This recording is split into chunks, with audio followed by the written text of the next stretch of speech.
PM Modi UP की सभी 403 विधानसभा सीटों पर बीजेपी कार्यकर्ताओं को समझाएंगे बजट के फायदे। आत्मनिर्भर भारत विषय पर भी होगी चर्चा। बजट सत्र में आज राष्ट्रपति के अभिभाषण पर सबसे पहले बोलेंगे राहुल गांधी। दोनों सदन में 12-12 घंटे होगी बहस। कोरोना की वजह से शिफ्ट होंगे संसद का कामकाज। सुबह चलेगी राज्यसभा तो शाम को चलेगी लोकसभा की कार्यवाही। डरा रही कोरोना की तीसरी लहर। 24 घंटे में 1733 लोगों की गई जान। कुल आंकड़ा 5 लाख के करीब।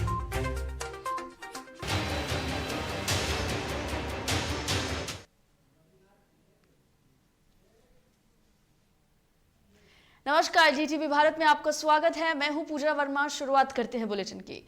मंगलवार से शुरू हुए बजट सत्र के पहले चरण के दौरान लोकसभा और राज्यसभा की बैठक अलग अलग समय पर आयोजित की जाएगी। इसका मुख्य कारण कोविड संबंधित सामाजिक दूरी के नियमों का पालन करना है।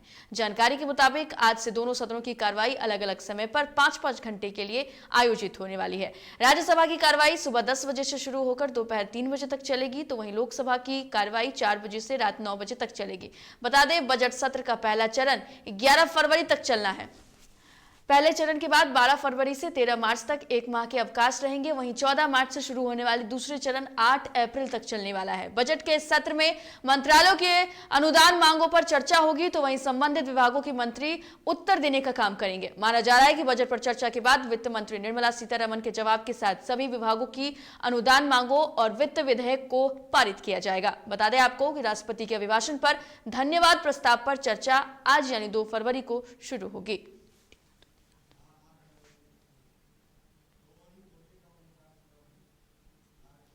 वहीं ये राज्यसभा की लाइव तस्वीरें आपको दिखा रहे हैं। देखिए, यहाँ पर कार्यवाही जो है वो शुरू हो चुकी है। अलग अलग जो मंत्री हैं वो तमाम बातें रख रहे हैं सामने में, और इसके बाद जो तमाम कल बजट पास हुए हैं उस पर सभी मुहर लगाएंगे।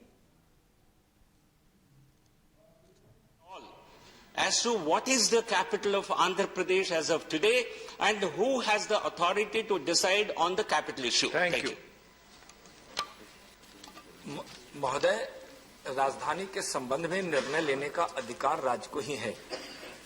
23/4/2015 के अनुसार आंध्र सरकार ने अमरावती को अपनी राजधानी घोषित की थी, लेकिन जुलाई 2020 में आंध्र प्रदेश ने एक अधिनियम के द्वारा आंध्र प्रदेश की 3 राजधानियां अधिसूचित की।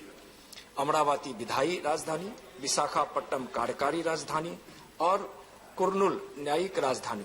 लेकिन उसके बाद सरकार ने इस चीज को, एक जो समाचार पत्रों के माध्यम से भी हम लोगों को जो जानकारी प्राप्त हुई कि इसको वापस ली है और कही है कि समीक्षा के पश्चात हम इसका निर्णय लेंगे इस तीनों राजधानियों के संबंध में या एक राजधानी के संबंध में।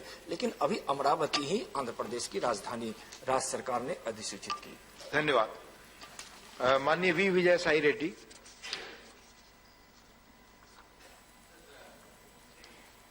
The Honorable Minister, sir, the legal division of the assets valued 1,42,601 crore belonging to the institutions listed in Schedule 9 and Schedule 10 of AP Reorganization Act of the and also of the institutions not mentioned in the Act also has not happened so far, and it is the responsibility of the central government to ensure that Act is implemented. This has hampered their functioning and has an adverse impact on the Andhra Pradesh.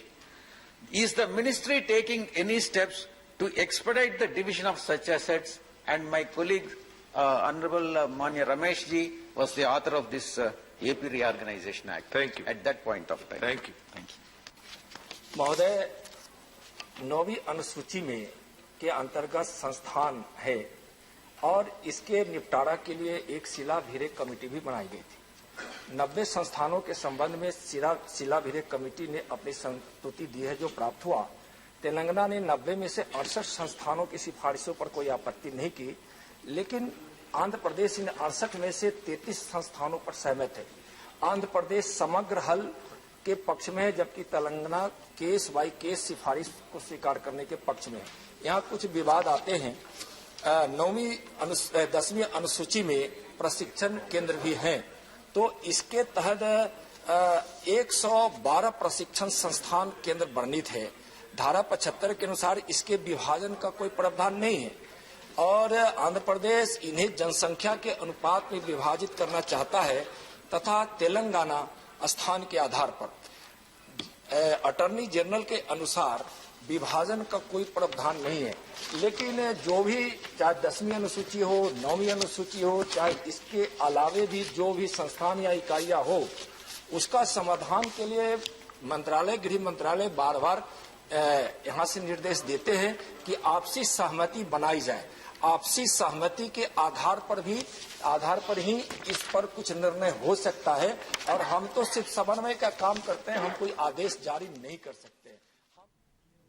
प्रधानमंत्री नरेंद्र मोदी आज देश भर के BJP कार्यकर्ताओं और नेताओं को virtually संबोधित करने वाले हैं। उनसे बजट की उपलब्धियों पर चर्चा करेंगे। इस दौरान पीएम बजट और आत्मनिर्भर भारत विषय पर देश भर के कार्यकर्ताओं से बातचीत करेंगे। 1 घंटे के अपने संबोधन के दौरान प्रधानमंत्री मोदी देश भर के पार्टी कार्यकर्ताओं और नेताओं को संसद में पेश हुए बजट की बारीकियों के बारे में पार्टी कार्यकर्ताओं के साथ संवाद करेंगे। इस संबोधन के पीछे पीएम का उद्देश्य पार्टी कार्यकर्ताओं को बजट से जुड़ी तमाम उपलब्धियों की जानकारी देना है, जिससे जब कार्यकर्ता जनता के बीच जाए तो वह नागरिकों को सही जानकारी देने का काम करे।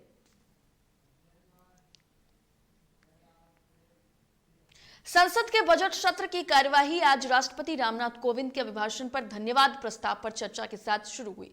दोनों सदनों में बहस के लिए 12 घंटे का समय दिया गया है। प्रधानमंत्री नरेंद्र मोदी 7 फरवरी को लोकसभा में और 8 फरवरी को राज्यसभा में बहस पर अपना जवाब दे सकते हैं। भारतीय जनता पार्टी के हरीश द्विवेदी बुधवार यानी आज लोकसभा में धन्यवाद प्रस्ताव पेश करेंगे, जबकि पार्टी की गति उर्फ चंद्रप्रभा राज्यसभा में धन्यवाद प्रस्ताव पेश करेंगे। बजट सत्र के तीसरे दिन यानी कि आज कांग्रेस नेता राहुल गांधी लोकसभा में राष्ट्रपति के अभिभाषण पर धन्यवाद प्रस्ताव पर पहले स्पीकर होंगे। कुल 12 घंटे के बहस के समय से विपक्ष दल कांग्रेस को 1 घंटे का समय आवंटित किया गया है।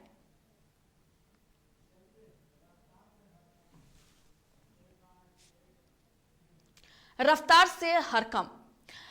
कोरोना के पिछले 24 घंटों में देश में 1,61,386 नए मामले सामने आए हैं और 2,81,100 नए लोग ठीक हुए हैं, जिसके बाद एक्टिव केस की संख्या 16,21,603 हो गई है। वहीं 3,95,11,307 लोग रिकवर भी हुए हैं। डेली पॉजिटिविटी रेट की बात करें तो 9.26% हो गई है, लेकिन अगर बात यहां पर करें तो मरने वालों की संख्या बढ़ी है और इसी से लोग अब डर भी रहे हैं। आपको बता दें, वीकली पॉजिटिविटी रेट की बात करें तो यहां पर 14.15% हो गई है। केंद्रीय स्वास्थ्य मंत्रालय के अनुसार पिछले 24 घंटों में भारत में 1733 लोगों की मौत कोरोना की वजह से हुई है।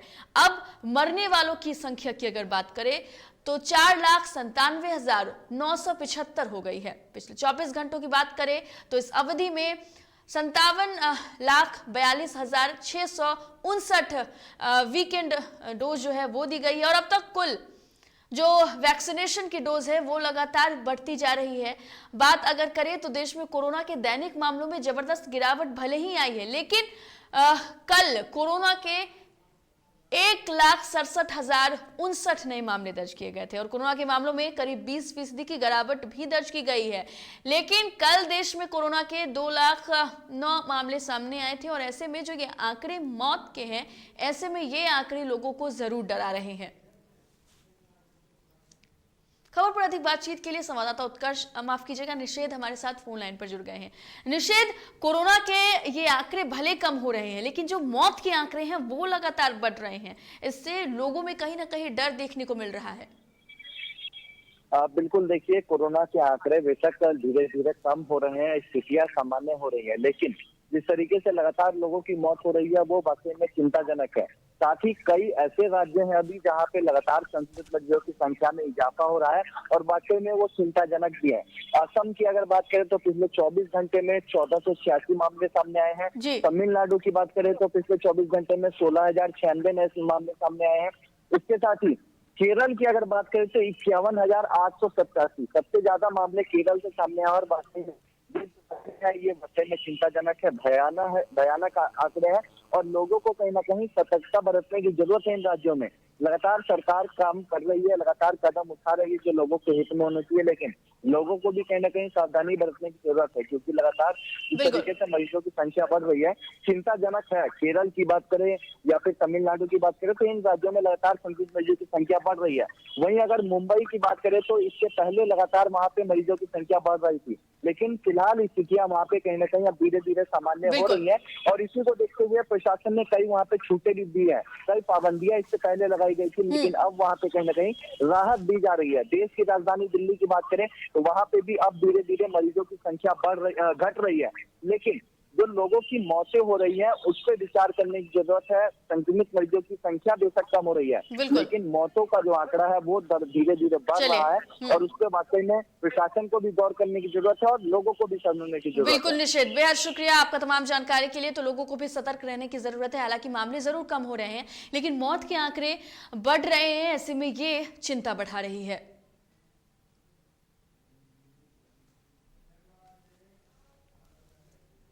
यूपी के मैनपुरी के भोगांव विधानसभा में दो मंत्रियों की हनक। उत्तर प्रदेश सरकार के कैबिनेट मंत्री राम नरेश अग्निहोत्री के सामने समाजवादी पार्टी ने अपना प्रत्याशी आलोक शाक्य पूर्व मंत्री को उतारा है। ऐसे में समाजवादी पार्टी ने यह भरोसा दिया है कि इस बार भोगांव विधानसभा सीट से समाजवादी पार्टी जीत कर आएगी और गरीब तक अपनी कल्याणकारी योजनाओं को पहुंचाएगी।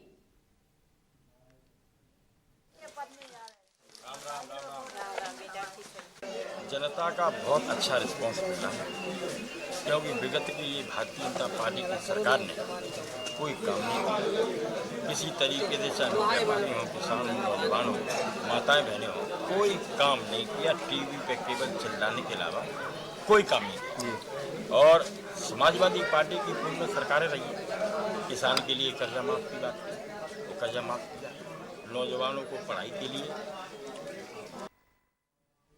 देश के में आर्थिक स्थिति में गति लाने के लिए वित्त मंत्री निर्मला सीतारमण ने कल वित्तीय वर्ष 2022-2023 का लेखा जोखा पेश किया, यानी कि बजट पेश किया। वहीं इस बजट पर वाराणसी के छात्रों और विशेषज्ञों से खास बातचीत की गई, जहां उन्होंने बताया है कि भारत को आत्मनिर्भर बनाने के लिए बजट में पूरी तरीके से प्रयास किया गया है। साथ ही बजट में डिजिटल इंडिया की झलक के साथ साथ विकास के नए रास्ते भी बनाए गए हैं, जिससे गांव से लेकर शहर के अलावा क्रिप्टो करेंसी पर भी टैक्स लगाने की बात कही गई है।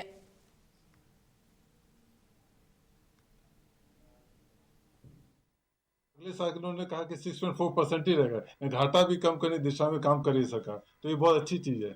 फर्टिलाइजर्स वगैरह का छिड़काव और इंसेक्टिसाइड्स, ये सब जो कीड़े ये लोग फसल को ख़राब करते थे, तो ड्रोन से छिड़काव के लिए इसका प्रोविज़न लाया गया है। बहुत ज़्यादा मेजर चेंजेस तो देखने को नहीं मिले, लेकिन गवर्नमेंट का मेन फोकस ग्रोथ पे रहा। इंफ्रास्ट्रक्चर को इनकरेज किया है उन्होंने।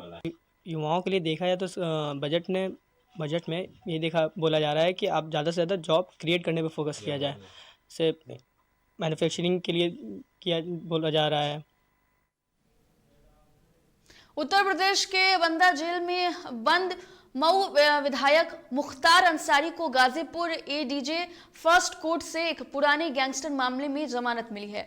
मुख्तार अंसारी के वकील लियाकत अली ने जमानत मिलने की पुष्टि की है। मामले में मुख्तार अंसारी के वकील लियाकत अंसारी ने बताया है कि मुख्तार अंसारी को इस मामले में जमानत मिल गई है, लेकिन जमानत मिलने के बाद भी मुख्तार अंसारी अभी बाहर नहीं निकल सकेंगे, क्योंकि मुख्तार पर अभी कई मुकदमे लंबित हैं। जो है 2009 में एक गैंगस्टर का मुकदमा मोहम्मदाबाद थाने में कायम हुआ था। वो 25/10/2005 से लगातार अब तक जेल में निरुद्ध है और जेल में रहते हुए उनके ऊपर फर्जी मुकदमा जो है लगातार कायम किया जा रहा है और उनके ऊपर लगातार गैंगस्टर का मुकदमा लगाया जा रहा है। एक ही व्यक्ति के खिलाफ कई गैंगस्टर का मुकदमा लगाया जा रहा है। तो ये 2009 में गैंगस्टर का मुकदमा थाना मोहम्मदाबाद में कायम हुआ था, जिसमें कि वो 27/5/2009 से जुडिशियल कस्टडी में हैं अब तक लगातार। तो 12 वर्ष 8 महीना लगभग हो गया। जन अधिकार युवा परिषद के प्रदेश अध्यक्ष राजू दानवीर ने बजट को महज शब्दों की बाजीगरी बताया है। राजू दानवीर ने कहा कि ये बजट ना तो जन के लिए है और ना ही धन के लिए। महंगाई और रोजगार मोर्चे पर ये बजट पूरी तरीके से फेल है। इस बजट में मिडिल क्लास को कुछ नहीं मिला है और लोगों को उम्मीदें थी, लेकिन किसी की उम्मीदों पर सरकार खरी नहीं उतरी। बजट न जन के लिए है न धन के लिए है। मोदी सरकार कि दूसरे कार्यकाल का ये चौथा बजट है और इसमें साफ तौर पर न रोजगार की बात है, न महंगाई की बात है। किसान का जेब खाली, गरीब का जेब खाली, मध्यम वर्ग का जेब खाली, नौकरी पेशे वाले का जेब खाली, युवाओं की इससे आशा टूटी। साथ में यहाँ पर छोटे मोटे उद्योगों को बढ़ावा देने के लिए कुछ नहीं। बिहार के लिए विशेष पैकेज, विशेष राज्य का जो दर्जा है। बजट को लेकर मुजफ्फरपुर राजद के प्रदेश सचिव वसीम अहमद मुन्ना ने बताया है कि विशेष पैकेज या विशेष राज्य के दर्जे को लेकर जो बजट पास किया गया है, उसे देखने के बाद यही लग रहा है कि षड्यंत्र के तहत बिहार को विशेष राज्य का दर्जा नहीं दिया गया है। पास हुआ है, उसको देखने से तो ऐसा लग रहा है कि हम लोग कोरोना आ रहा है। जिस उम्मीद के सहारे तमाम लोग लगे हुए थे, तमाम विपक्ष के नेता जो है लगे हुए थे कि विशेष राज्य की दर्जा के लिए सभी लोग ने हमारे माननीय प्रधानमंत्री नरेंद्र मोदी जी से मुलाकात भी किए, इस मांग को रखे। मगर आज किस साजिश के तहत, किस षड्यंत्र के तहत, किस राजनीति के तहत विशेष राज्य की दर्जा नहीं दिया गया, जिससे जो हम लोग को काफ़ी ज़्यादा जो मर्माहत हो रहे हैं इस जो बजट अभी जो आया उसको देख करके।